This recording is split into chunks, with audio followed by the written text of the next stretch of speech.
Hello and good morning from Los Angeles.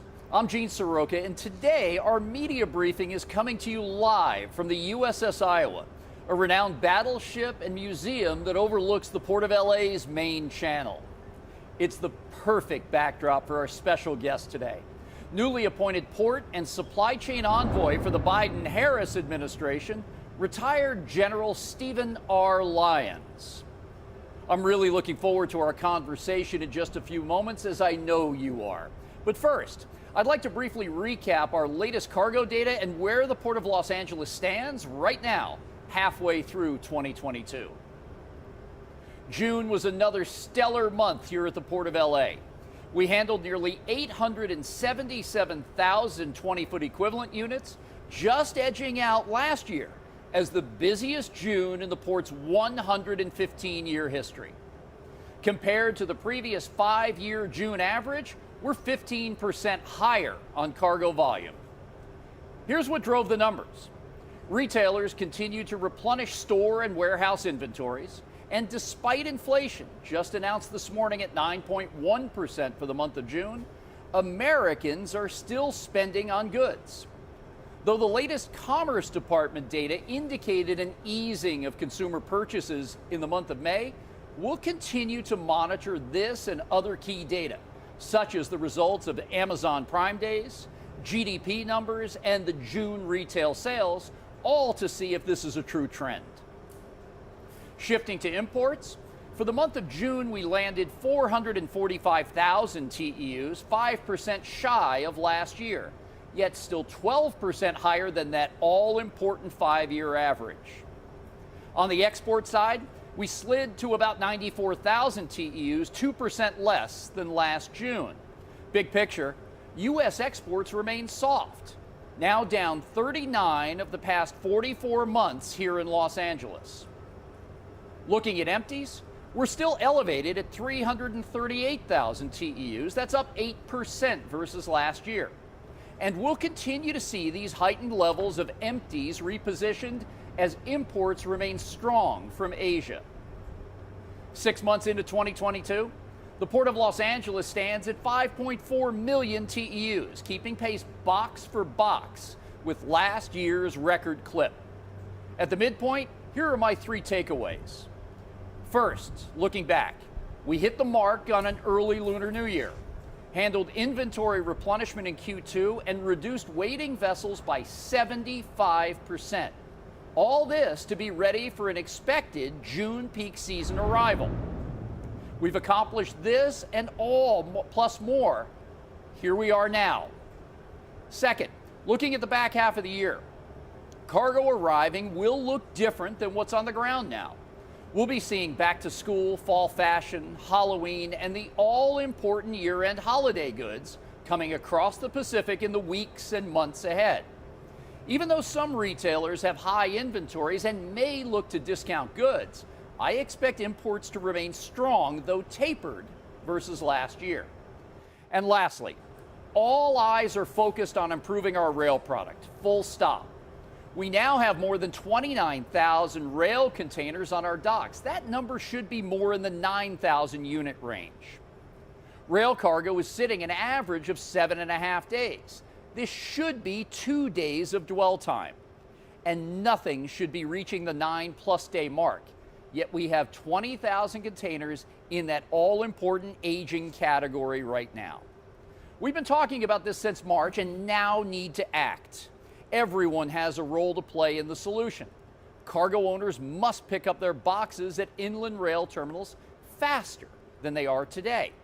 The Western railroads need to provide crews, engine power, and rail cars faster back to the West Coast. Marine terminals, shipping lines, and the ports need to provide key data to help prioritize evacuation of this cargo quicker.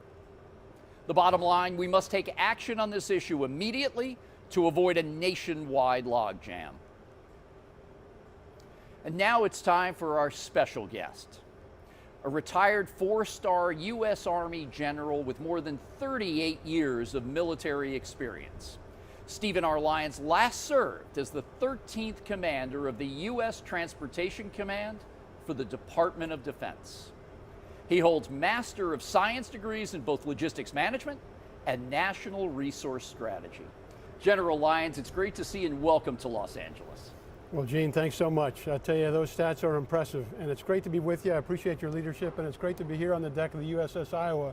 Just such an incredible sign of America's strength and freedom, and a period of time where the unity of America could come together for a common purpose. Hey, let me just say a couple things if I could. I am really pleased to join the task force, really for a couple reasons, right? We talked about this. First of all, it's really critical work for the American people. We've got to figure out how to stabilize the supply system, more reliability, less volatility, and we need to bring the cost down. Secondly, just look at the president. Look at his commitment. Look at the administration's commitment.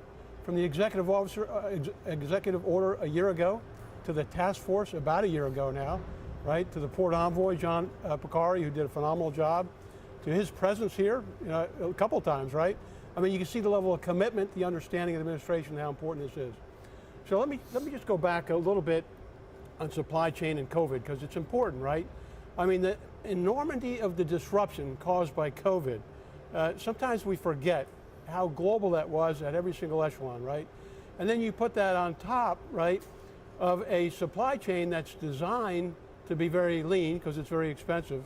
And then as your stats indicate, right, the numbers of consumer goods demand has just skyrocketed through the roof. And so you guys have done remarkable work in trying to work through that. I think sometimes we get the supply chain analogy maybe wrong. It implies that if we just fix one link, right, that we'd fix the chain.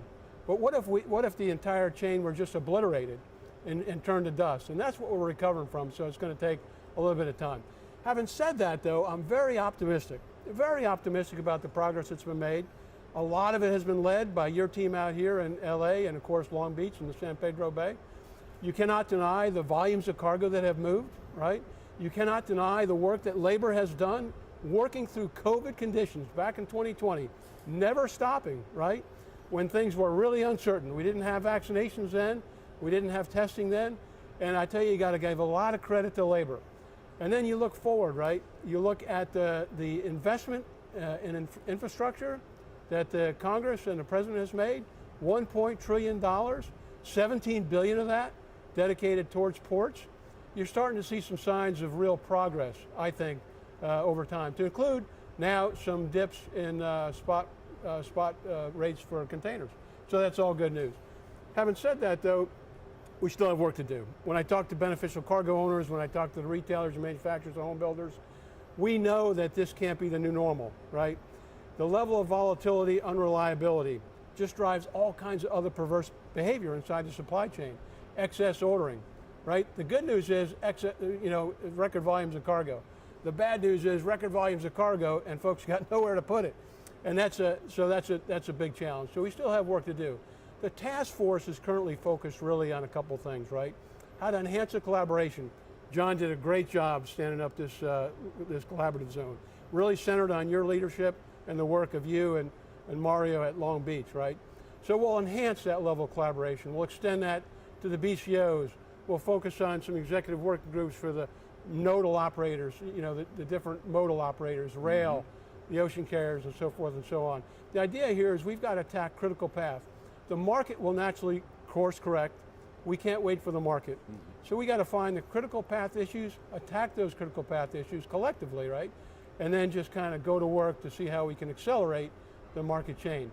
And I always come back to two things, Gene, and it's what I call the theory of victory, right? They're very simple things.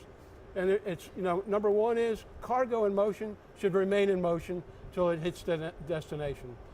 Terminals are not storage points or transfer points, as you well know, which is why you have so many cartons out here. The second point really is transportation assets, the conveyances. The conveyances have to be in constant cycle. Ships have to constantly move, trains have to constantly move, trucks have to constantly move, chassis have to constantly move, right? So when I was out in Chicago, and I intentionally started inland to work west, because we've got to relieve those bottlenecks too. The chassis dwell, as you're well aware, then it goes from 2 to 3 days to 8, 9, 10 days. That's 25,000 chassis. You can't make that up this year or next year, right? So we've got to get better at turning conveyances, and everybody, to include BCOs, have to be part of this effort. So anyway, I really appreciate your leadership. I appreciate the opportunity to be here with you today, and I look forward to this discussion with our great, your fans actually out here. Well, thank you, General. And it's obvious from our discussions, you've hit the ground running. You're talking to a lot of stakeholders, private sector, public, labor, making sure that everybody's dialed in to the same views that you just shared here today. And I know that your look at the state of the American supply chain is about nothing more than continuous improvement, making sure we're competitive on a global scale. What's next for the Disruption Task Force? As part of the Commerce Committee's Advisory Committee on Supply Chain Competitiveness, just last week we gave Secretary Raimondo a series of recommendations in the lines of manufacturing, technology, and then the subcommittee I chair on freight and policy. We've recommended a national export strategy to get the American farmer and manufacturer back in the game. How is this all going to blend together with you as the point person for the task force getting on the ground and working with folks? Yeah, well, we've got to maintain the momentum. You know, a good amount of momentum, you know, and progress has been made. We've got to expand that now. Whole of government. We've got great support from, you know, I talk to Secretary Vilsack frequently, talk to Secretary Walsh frequently, obviously Buttigieg, and we do have kind of a whole of government effort here, and it's got to be a whole of industry too. So the cargo owners, the retailers, the manufacturers, the shippers, everybody in the transportation sector, we've really got to come together and decide that we're going to move this thing forward. And there's lots of, as you know, it's a very disparate enterprise. There's no single integrator, so to speak. So it's a collaborative zone. And I've been amazed and really impressed at the level of collaboration. No one has come back to me and said, hey, General, I don't want to play. I don't want to do the right thing for the American people.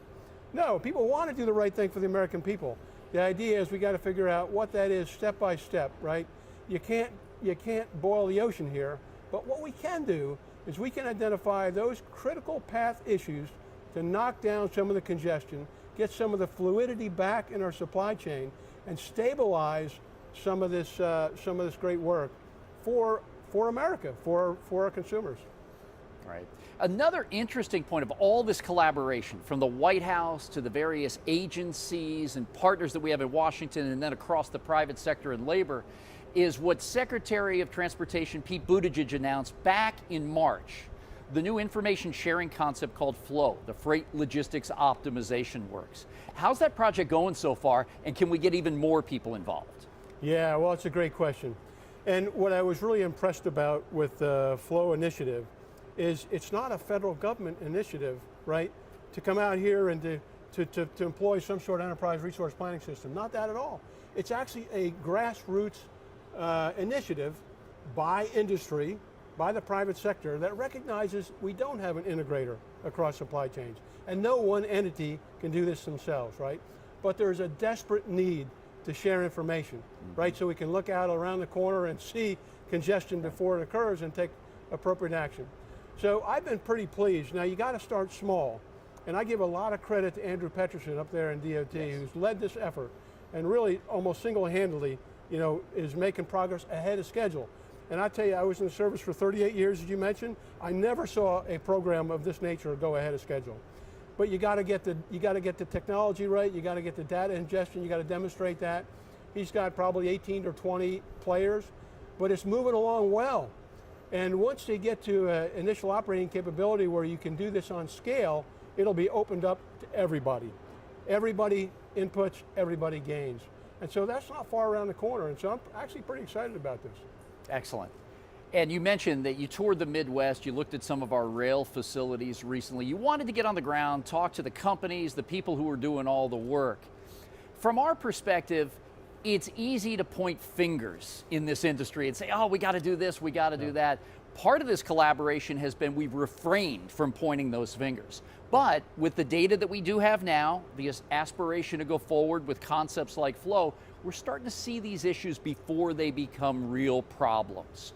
And with that, how do we get all these agencies, whether it's the Surface Transportation Board, the work that you're doing, the cabinet level interest that we've gotten directly, to really pull together a good plan nationwide for our rail transportation network? I know they're under a lot of duress. How can we all help them? Yeah, I think it's a fair question, right? And I've talked to almost every CEO in the Class 1 freight rail sector. And their recovery is going to be unique. It's going to be a little slower than others. Just some of this nature of the industry, right? Yeah. They have the same challenge that you have out here with terminal congestion. Mm-hmm. We've got to start to hammer at that. And they have a challenge, they'll tell you up front, with labor that they anticipated that would come back, that didn't come back because there were many other opportunities in the labor market. This is not uncommon in many industry sectors today in labor. And I think what each of them would say if they were here today is they acknowledge that their level of service isn't where they'd like it to be. But that doesn't mean they're not working hard to get it there. Mm-hmm. And so I'm very comfortable that the effort is there. We have a little bit more work to do, I think, to assess the limited capacity that's there today and how that's going to match up against what you're already seeing coming out of Asia, to make sure that we can see around the corner a little bit and make some adjustments if needed. But I would say to you that the rail industries are working this hard. They know there's potential missed market opportunities, and they don't want that any more than anybody else does. And but I think it's a fair point, right? This is not something, you have to go back to the root cause here. I don't think pointing fingers at anybody, just like you had a few fingers pointed at you back last year, right? You were kind of the epicenter. Mm-hmm. But in fact, let's look at the root cause.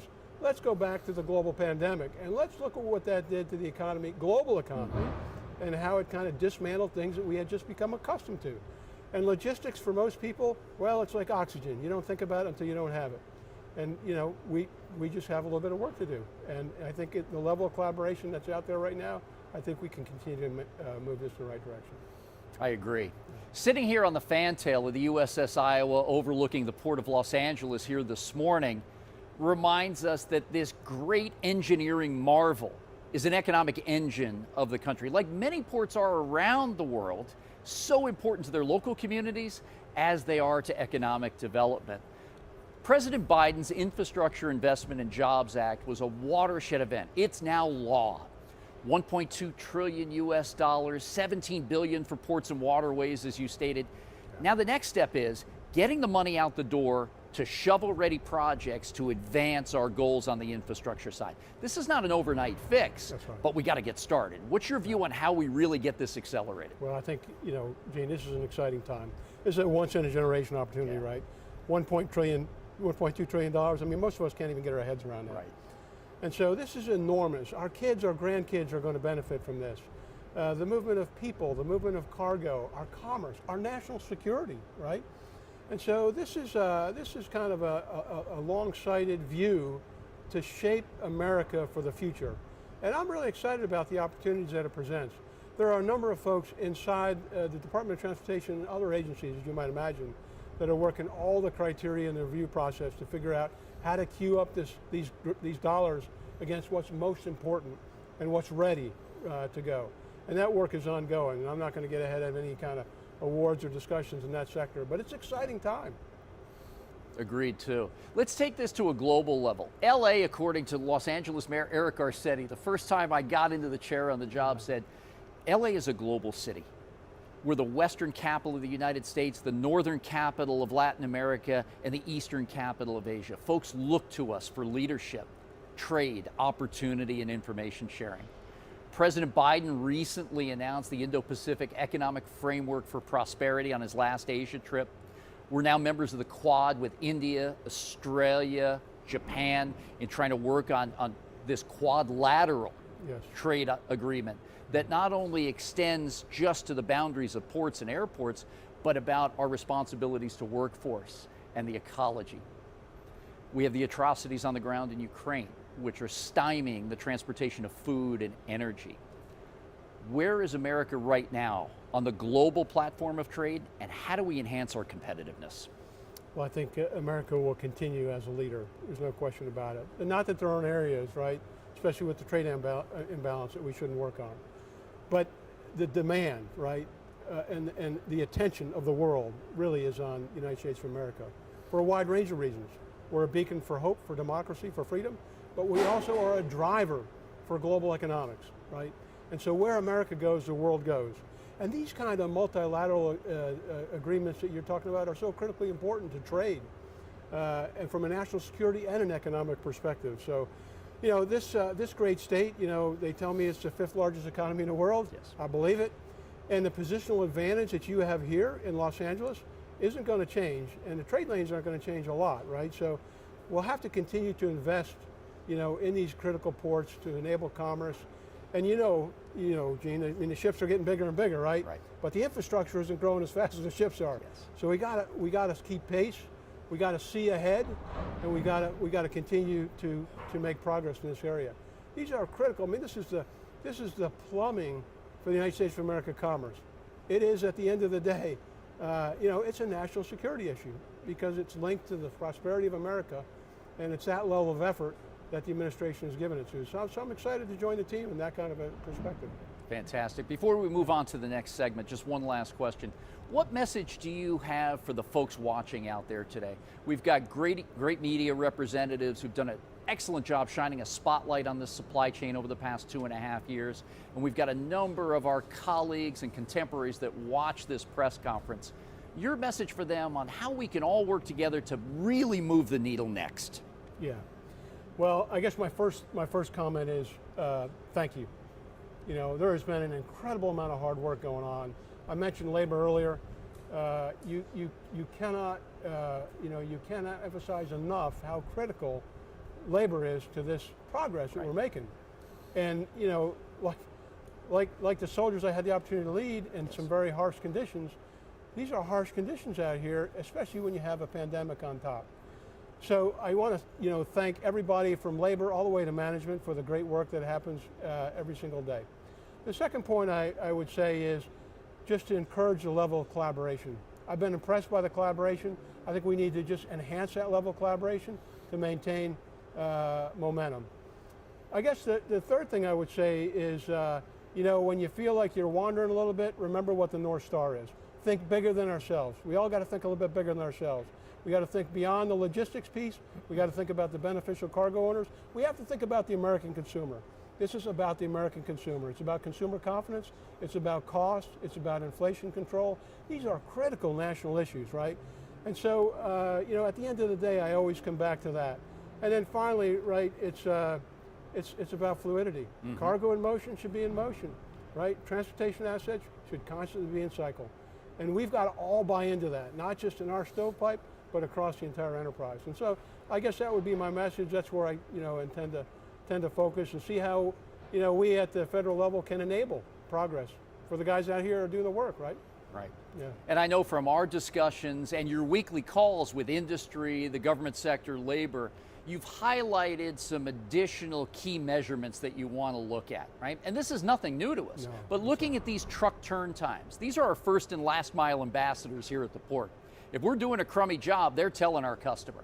If we're doing well, we'll see them get multiple turns and that cargo flowing, the customer recognizes that as well. So it's about goal setting and accountability, correct? That's right. Nope, you said it exactly right. And you have to measure that level of performance. And if I'm a terminal, I should be graded on how fast I can turn trucks, right? It's the same thing for every part of the sector. You've got to look adjacently to your left and to your right and make sure you're setting the conditions for the supply chain to operate with fluidity. And I see some best practices out there. I'm really excited about what people are trying to do and attempting to do. And if you're a trucker, you're at the end of the line. So if you're not moving, you're not making money. Correct. And we got to keep them in motion. We just went through an enormous effort to recruit drivers, to train drivers. We need to retain drivers because they're critical to our economy and to what happens out here. And most of what's going outside your gate here is moving on a truck, right? So we got to take care of those guys. Great insights. Thanks, General. Now let's turn over to Media Director Philip Sandfield to take a few questions from the press. Philip, over to you. Thank you, Gene. A reminder to media, please use the Q&A box at the bottom of your screen for questions and include your name and affiliation, please. The first question is for General Lyons from Colin Campbell of Supply Chain Dive. What are the top supply chain challenges that you plan to address over the next 3 months? Well, Colin, thanks for the question. So as I alluded to this a little bit as I talked about priorities and how to approach the coming months. The supply chain is an enormous enterprise, lots of players, lots of incentives to to generate behaviors and so forth. And so what we intend to do really is we're thinking through how do we at the federal level enhance collaboration. How do we really enhance collaboration to attack these critical path congestion issues that are caused, and then just continue to knock them down, right? We'll uncover one, we'll get to another one, we'll get to another one, and then just kind of gradually move the market along to its natural course correction. And so the first step, I would say, as I look at some of the congestion issues that Gene's pointed out and others to include inland terminals, is the lack of fluidity with containers. And so we've got to get the beneficial cargo owners more involved in the process. I've been talking to them. I've been talking to the associations that represent them. We've got a bit of a plan now to get out there and talk to them and help them understand that, frankly, what appears to be a cost savings with relatively low detention and demurrage, if you can believe that, is actually pales in comparison with the broader logistics costs for these large companies. I mean, their logistics costs have gone through the roof. And a lot of that has to do with excess inventory holding, management, just a number of behaviors that would not be consistent with a reliable, dependable supply chain where you had, frankly, inventory and storage, but you could depend on it in a timely fashion. So that's the first step, and then we'll continue to work with rail and some of the other industries to see how we can enable and help along the way. Thank you, General. The next question is from Greg Miller of FreightWaves, directed at Gene. With long-dwelling containers continuing to grow in recent weeks in LA and Long Beach, is it possible that the import dwell fee will be implemented? And does it make sense if the current problem is being caused by rail issues outside the control of the businesses that the fee would be passed on to? Thanks for joining again this month, Greg. Good to hear from you. As we've said, we're focused on rail, but here are a couple interesting facts. We're going to keep every tool in our kit possible to make sure that we leverage and push the cargo and everything that we need to do. And if the import dwell fee needs to be there for consideration, it will remain. But different than where we were at back in October, a couple key stats. The total volume of import cargo that's sitting on our docks is about 25% less than when we were at gridlock last year in the fourth quarter. Secondly, the rail cargo that's sitting 9 days or longer now makes up 75% of all that aging cargo, which is why I've advocated that we kick it in gear, get this problem solved, because all the other points that we measure are in very good shape. We're still not at max capacity on our terminals, although there takes a little bit of more movement, those phantom moves to get to the box you want to either load on truck or rail. We've got to improve those efficiencies. But still, that's why we have this data. That's why the port optimizer exists. So we could data mine and see these issues before they become problems. We let this go, it becomes a big problem, but we're not going to. As you heard the General say, the Western railroads are working day and night. The folks here at the port, the marine terminal operators, liner shipping companies, the same. So I don't see us in the dire straits that I witnessed last year ahead of the holiday season. We still got more work to do. Appreciate the question, Greg. Thank you, Gene. The next question comes from both Paul Berger of the Wall Street Journal and Dan Ronan at Transport Topics, and other questions are coming in around this general topic. What are your thoughts, both of you, on the effects that AB 5 will have on the trucking industry in California? And are there concerns about slowdowns or job actions by independent truckers, including some of the activity going on this morning in the port complex? General, let's start with you. Yeah, well, thanks for the question. Obviously, we're tracking very closely. This is the law of the state of California, as I understand it. So I'm not going to judge one way or the other. It just is, and I think we're still in the assessment phase. Still getting some of that information in, and Gene, you might be able to help better than I can on that particular, since it's more of a regional issue. I would say this though, for the truckers, in whatever category you fall, look, the truckers are so critical to this supply chain, and we got to make sure that we're setting the conditions to take care of them to the best of our ability. And so we'll remain focused on that, and the administration's focused on that. You saw the trucking action plan and these kinds of things. And so we'll continue to focus on that.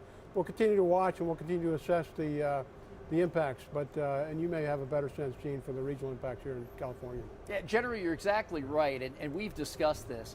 We're in the early days of AB 5, based on its starting point. And we don't know what the impacts will be, but it's yet another variable in a long equation of a complicated profession that these truck drivers follow. By the end of this year, the California Air Resources Board will eliminate about 1/3 of all the trucks that are available to come in here because of the new engine model year standards. And to your point of what the president initiated several months back, we've got to attract, recruit, and retain folks and make this a profession once again. I know there's been a lot of work done on the ground here with both the Harbor Trucking Association, led by Matt Schrapp, as well as their partners in the California Trucking Association. Things are looking up compared to where we were even just several years ago. Still much more work ahead of us. And these first and last mile ambassadors have got to be treated with the respect they deserve and the opportunities that they need. Yeah, great points. Thank you, Gene. The next question comes from Bill Mongaluzzo, Journal of Commerce.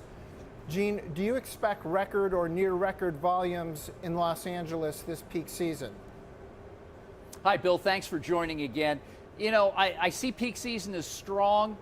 We're facing a lot of headwinds, as we discuss all the time here, and the announcement of the inflation number this morning, again, was another disappointing number. But the volume that you're seeing coming through right now was ordered about 3 or 4 months ago by the major importers, retailers, and manufacturers. The cargo volume that's going to be coming over the next couple months looks different, as I mentioned in my opening comments, than the cargo that's on the ground right now because of those seasonal effects and the customer expectations that we have to fulfill as a community. The other piece to this is, similar to last year, the peak season will be longer than it has traditionally been. With our first landings of that type of cargo coming in the last week of June, we'll see this run until about the middle, maybe even up until Thanksgiving in the month of November. So it'll be a longer peak season. Yet, as you know, Bill, because you follow this so closely, we've been averaging a peak season month here for the last 2.5 years. These cargo numbers are elevated. But when I mentioned that the cargo would taper, here's what I mean. Basically, we saw many Americans working from home during the days of the pandemic. We saw some of them buy goods that they don't normally buy. A new couch, a new refrigerator, maybe update their kitchen and bathroom. In my case, I picked up golf again, bought new clubs that really didn't help my game.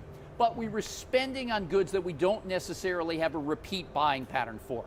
As those inventory levels fill up on furniture, appliances, fixtures, you'll start to see those level off on the import side. But our retail goods, home improvement, and the all-important parts and components going to American factories will continue. It should be a strong peak season, but as I mentioned, we're watching all this economic data, including consumer sentiment, very closely. Thanks, Bill. A follow-up question from Bill for General Lyons. Terminal operators in LA and Long Beach have repeatedly said they've got unused on-dock rail capacity. Is the Disruption Task Force pushing the railroads to deploy more assets and capacity to Southern California? Yeah, I mean, the short answer is, of course, yes. And so are the rail companies, by the way. This is part of the issue we talked about a little bit ago about some of the shortage of capacity in our Class 1 railroads at the moment based on their recovery being a little bit slower. And so I think what's really critical at this point is we look at what that looked like for the recovery plan and then weigh that against what's coming in, the stats that you just talked about, Gene. And we've got to get a little bit further out. So, 1 or 2 weeks isn't sufficient. We've got to get a little further out, and we've got to steady and normalize that pattern so we're kind of just got regular flow in, regular flow out. Trust me, this isn't an issue that the rail companies are not working. They are. They have some significant challenges generating some of the capacity they need to generate, not just in the intermodal sector, but in their other sectors as well. And so, yes, we'll continue to work with them on that very closely. Thanks. Thank you. The next question is from Augusta Savaria from Bloomberg for both the General and Gene. Please give us an update on the ILWU PMA contract negotiations. When do you expect resolution, and how is the administration working with the two parties? General, perhaps you could start. Yeah, well, it's a great question. I receive that question quite frequently, and I would just say that the administration is watching as closely as they can be watched without being a point of interference, which would not be appropriate. So I talk to Secretary Walsh on a regular basis. I know that he, for the administration, has the lead and is directly in contact with both parties. I personally talked to PMA president as well as ILWU president. I think the negotiations are at a place where you would think the negotiations should be at this particular point. I don't think anybody expected that on the 1st of July there would be a contract, right? That's not normally how it works. I do think there's some hard work going on right now in San Francisco. I think there's some puts and takes between both parties. I think that's called negotiations. But I think both presidents, right, I think understand the importance of achieving a contract in time and during that process not impeding the flow of goods for Americans. And I think we've got that commitment loud and clear from both presidents on that particular issue. And the administration is obviously watching this very closely, so, and we'll continue to do that. Yeah, very well put, General. And you know, these are very challenging times for all of us. And these two groups see it very similar. We've seen since the negotiations started 2 joint releases from the PMA and the ILWU to try to tell the market, the American public, what's going on. That communication has been stellar. President Biden, to my knowledge, was the first sitting president to visit with leadership from both sides during an active contract negotiation. And I've mentioned that the president himself has met with international president from the ILW, Willie Adams, 3 times face-to-face. I've had the privilege of meeting with the president twice. The engagement of Secretary Marty Walsh, as the general just said, has been ongoing and regular without being intrusive. So as I've stated to folks, let's give these guys and ladies the space to work on their negotiation, the collective bargaining, the fair bargaining that they both deserve, and the rest of us are going to move all this freight and keep working on improving our supply chain. But great question, Augusta, and good to hear from you again. A follow-up question from Augusta directed at the General and Rail. Will the White House form a presidential emergency board to address the rail labor impasse now that workers will be able to strike as soon as July 18th? Yeah, also another very close watch labor negotiation and a little bit longer at play, 2.5 years.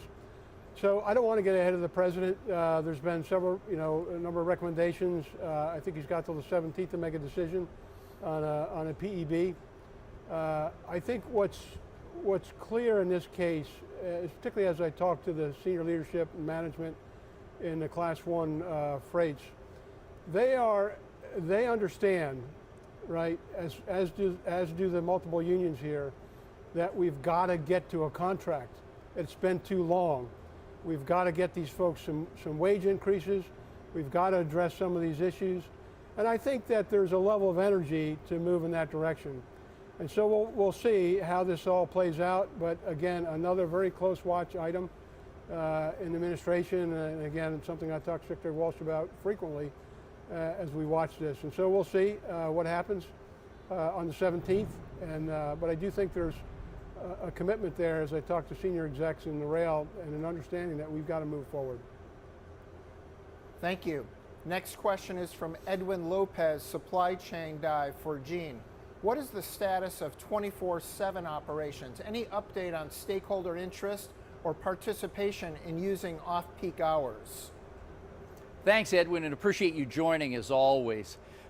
We remain open at all opportunities around the clock to service our mutual customer, and the story continues. We've just had few takers. 24/7 operations have been a hallmark of the labor collective bargaining agreement for decades. The ILW is ready to be on the jobs. But as the president himself announced back on October 13th in the Washington press conference, we need to get the private sector participants aligned on the port and labor's calendar. And getting all that together has been a real challenge, no doubt about it. But we were just out with the General and new Maritime Administrator, retired Rear Admiral Ann Phillips this morning, On the waterfront here in Los Angeles, Frank Ponce de Leon of the ILWU joined us. And as we were passing by each of the container terminals, most were operating at 0700 when we launched our police boat with Chief Tom Gazy. So we've got folks out there grooming the yards, getting ready, undoing the lashing, preparing, and doing the work. So this concept of flex hours, which has been mainstay for us for a long time, is deployed on a daily basis. We're starting earlier. We're working through lunch by splitting the time clocks. We're working till the end of the shift so we can bring on the night shift. That work continues to happen. But we still have more than 50% of our truck gates that go unused every day. And this is not the trucker's fault. The cargo owner has to assign that delivery order so the trucker can come pick up. The railroad work has to continue, as we've discussed here this morning. We've got latent capacity that must be deployed, but I really credit the Los Angeles Marine Terminal operators, the ILWU, for working these flex shifts, coming to work early, staying late, working through lunch to maximize the output. We'll keep getting there, but we've got to continue to bring the largely private sector supply chain, and rightfully so, along with us to get that scheduling going, and need to make sure that that trucker who comes in gets the level of service they deserve. And while there are still 11.4 million jobs open throughout the country, the other segment I've talked about regularly is that warehouse worker. Getting enough folks in those warehouses to handle this huge amount of cargo that we're going to continue to see is of primary importance to our industry. Thanks, Edwin. Appreciate hearing from you. Thank you, Gene. There's one more question left in the queue. It's again from Greg Miller of FreightWaves, directed at Gene. To what extent do you think the drop in imports in June versus May is a result of any kind of delays in evacuating containers by rail from the terminals, leaving less space to bring containers off the ships? Is that a fair representation? Yeah, good question, Greg. And like you and I have discussed before, there's something in the supply chain that happens to us every day. If we're not moving in sync, we've got to handle containers more than once. That takes time, it takes money, and it takes efficiencies out of the system. So if we have those 20,000 aging rail containers on the ground, sure, it causes problems. But what I will tell you from careful evaluation and discussion, comparison to the fourth quarter of last year, we're nowhere near the inundation of containers on these terminals that we were at that time. But it still shows, because we're so much smarter than we were a year ago, 2 years, 5 years ago, because of the data insights we get. David Libatique, Avid Sharma, they're scouring this data every day. Mike DiBernardo puts out the public data every morning for the world to see. We've never had this level of transparency before, and it's only the beginning. We're going to get better with projects like Flow, with our own intuition on what needs to be looked at, evaluated, so we can all improve this supply chain. Problems out there every day, Greg, I give that to you. We're working to create solutions. The rail is one we're focused on, as we've said multiple times here this morning, and I give us a really good chance of getting this sorted, because we've got to. Thanks, Greg. Gene, we have had several media inquiries come in this morning regarding the trucker protests with respect to AB5. Are there any impacts on operations today in the complex? Yeah, thanks, Philip. No impact to port operations, but these drivers have a view to put out there. And as I was coming back from Terminal Island this morning after the port tour with the Admiral and the General, I noticed a number of truckers lining up. They had placards on their rigs saying no to AB5. So they're voicing their opinions. They have the right to free speech and protest. Port Police under Chief Gazy has had a great relationship with the organizers on the ground. We planned for this days ahead to make sure that these protests were peaceful, organized. We gave them the breadth and depth of space they needed to voice their opinions, but kept this cargo moving through the port complex. And these drivers are very respectful of just that. But they've got a message to put out there, and they're going to continue to do so. I applaud them for coming out here today. Thank you, Gene. That concludes our questions today. Back to you for closing thoughts. Great, thanks, Philip. In general, what a treat it was to have you out here today. Good to spend time with you in person. We're doing so much over the Zoom calls and the media calls with other folks in the industry. I appreciate you stepping up to the plate to help us out. And you'll see this group here in Los Angeles, Long Beach, and points far in between continue to work with you as strongly as we've started off. I thank you for coming out today. Gene, thanks a lot. Thanks for your leadership out here. Really appreciate it. Appreciate it, General. Thank you. In closing, I'd like to highlight the new state budget recently signed by California Governor Gavin Newsom. It includes an unprecedented $2.3 billion investment in California's 11 municipal ports. This is a historic moment for our industry. It's a commitment to create a more resilient freight system, which is so needed and so long overdue. There has never been a more important time to invest in port infrastructure, sustainable technologies, and our workforce, all of which will keep California competitive for years to come. A key component of this investment is a $110 million line item over the next 3 years for the creation of a new goods movement training campus right here at our San Pedro Bay Port Complex. This first of its kind training campus will be dedicated to worker skill development for newcomers, as well as upskilling and reskilling of current labor force to meet the changing needs of our industry. For example, one focus will be training workers on emerging zero emissions, human operated equipment that is so vital to our sustainable future. And the Port of Los Angeles will be donating 20 acres of land, along with investing $40 million of our own capital, pending an upcoming board approval. That's how important this project is.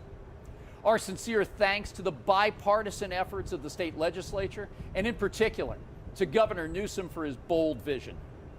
And a special thank you to Dee Dee Myers, who leads the Governor's Office of Business and Economic Development. Dee Dee has been a driving force in making this historic investment a reality. This state funding will accelerate the development of this campus faster than we ever thought possible. Thank you all for joining us today. We look forward to being with you again